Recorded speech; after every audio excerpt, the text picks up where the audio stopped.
সম্মানিত শাইখ, আমি কিশোরগঞ্জ বাংলাদেশ থেকে বলছি। মাশাআল্লাহ, বলেন। জি শাইখ, শাইখ আমাদের মানে এলাকা হচ্ছে মানে হাওর অধ্যুষিত আর কি, মানে এই কৃষি প্রধান এলাকা।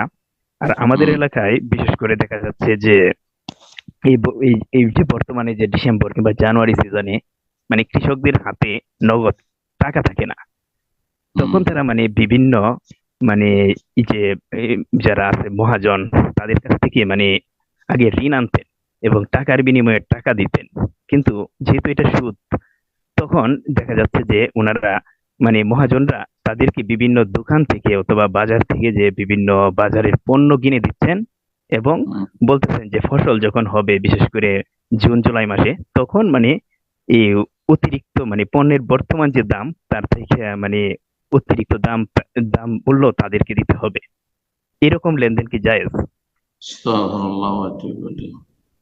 আমার মনে হচ্ছে এই পথটা অবলম্বন না করে, হ্যাঁ, এতে বেশ কিছু শর্তের সাথে কিছু ওলামারা পণ্য কিনে দেবেন, কিন্তু পণ্যটা আসল গরজ নয় এখানে মনে হয়, শুধু শো, হিলা মাত্র, আর আসলে টাকা নেওয়া। তো এই জন্য এখান থেকে বেঁচে থেকে আমার মনে হয় তারা টাকা দেবেন এইভাবে, যেটা বাইয়াস সালাম বা সালাফ বলা হয়েছে হাদিসে, সরাসরি এটা জায়েজ। সেটা হচ্ছে যে সে এলাকার মহাজন পয়সাওয়ালারা টাকা দেবেন তাদেরকে, যে তোমাদের যখন ফসল উঠে আসবে তখন এত মন ধান দিয়ে দিবে বা গম দিয়ে দিবে, খাদ্যদ্রব্য দিয়ে দিবে, আর রেট বেঁধে দিবে। রেটটা একটু কম কম থাকবে, সেটা জায়েজ আছে। ধরেন ধান যখন উঠে আসবে তখন 500 টাকা মন যদি হয়, উদাহরণস্বরূপ, জানি না এখন কত রেট দেশে রয়েছে, 500 টাকা মন, কিন্তু সে কিনছে হয়তো 400 টাকা মন। হম, 400 টাকা মন হিসেবে। তো এই চলবে, অসুবিধা নেই। জি, 400 টাকা দিবে, আর ওইভাবে অগ্রিম ওই হিসাবে টাকা টাকা নিয়ে চলে আসলো। টাকাটা অগ্রিম নিল, আর তাকে খাদ্যদ্রব্য দিবে 2-4 মাস 6 মাস পরে। এটি জায়েজ রয়েছে। একে হাদিসের ভাষায় বলা হয়েছে সালাফ এবং সালাম।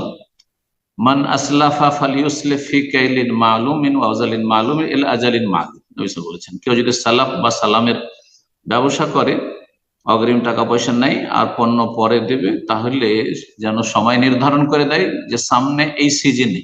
এমন নয় যে আমি ফসল হইলে আর এই সামনে ফসল দিলে দৌড়ে লেগে গেল, এই জন্য এই ফসলে দেবো, অমুক মাসে যে ফসলটা উঠতে যাচ্ছে, আর তারপরে এত মন দেব, আর আমি এত টাকা নিলাম, আর রেট হবে এই, এই রেট থাকবে, রেট বেঁধে দিতে হবে। তো এইভাবে করুক, এটা বেশি ভালো। আল্লাহ তাআলা আলাম।